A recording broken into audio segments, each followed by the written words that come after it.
Baby పొటాటోస్తో ఇలా try చేసి చూడండి, చాలా టేస్టీగా ఉంటుంది. ఇది రైస్ చపాతీ రెండింటిలోకి చాలా బాగుంటుంది. ఫస్ట్ 1/2 kg పొటాటోస్ని తీసుకొని వాటర్లో వేసి మంచిగా వాష్ చేసుకోవాలి. వీటికున్న మట్టంతా పోయేలాగా నీట్గా వాష్ చేసుకోవాలి. వీటిని ఒక బౌల్లో తీసుకొని వాటర్ పోసి మంచిగా కుక్ చేసుకోవాలి.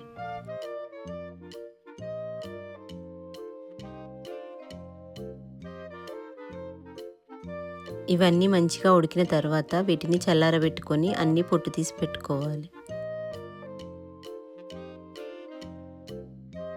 ఇవన్నీ ఇలా పొట్టు తీసి పెట్టుకున్న తర్వాత వీటిని షాలో ఫ్రై చేసుకోవాలి. పెనం పైన కానీ గిన్నెలో కానీ 2 teaspoons ఆయిల్ వేసుకొని పొటాటోస్ని వేసి షాలో ఫ్రై చేసుకోవాలి. వీటిని లో ఫ్లేమ్లో వేయించుకోవాలి. ఈ బేబీ పొటాటోస్ ఈ సీజన్లో మార్కెట్లో ఎక్కువగా అవైలబుల్గా ఉంటాయి.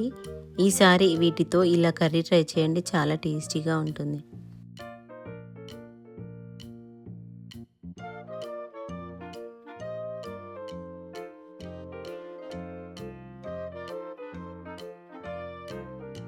ఈ పొటాటోస్ అన్నింటినీ మంచిగా ఫ్రై చేసుకొని పక్కన పెట్టుకోవాలి. కర్రీ ప్యాన్లో 2 teaspoons ఆయిల్ వేసుకొని కొద్దిగా జీలకర్ర, కట్ చేసి పెట్టుకున్న ఆనియన్స్ని వేసి మంచిగా ఫ్రై చేసుకోవాలి. ఆనియన్స్ మంచిగా ఫ్రై అయిన తర్వాత 1 teaspoon దంచి పెట్టుకున్న ఎల్లిపాయలను వేసి మంచిగా ఫ్రై చేసుకోవాలి.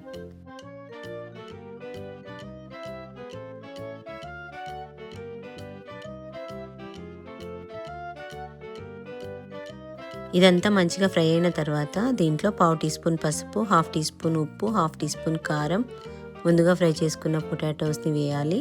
1/2 teaspoon ధనియాల పొడి, 1/2 teaspoon ఆమ్చూర్ పౌడర్ వేసుకొని మంచిగా కలుపుకొని 2 నిమిషాలు ఫ్రై చేసుకోవాలి.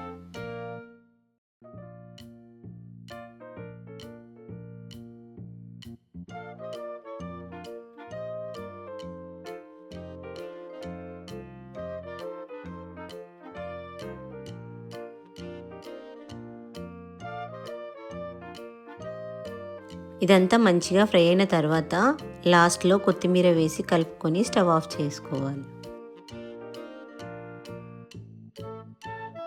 దీనిని రైస్లో కానీ చపాతీలో కానీ సర్వ్ చేసుకుంటే చాలా టేస్టీగా ఉంటుంది.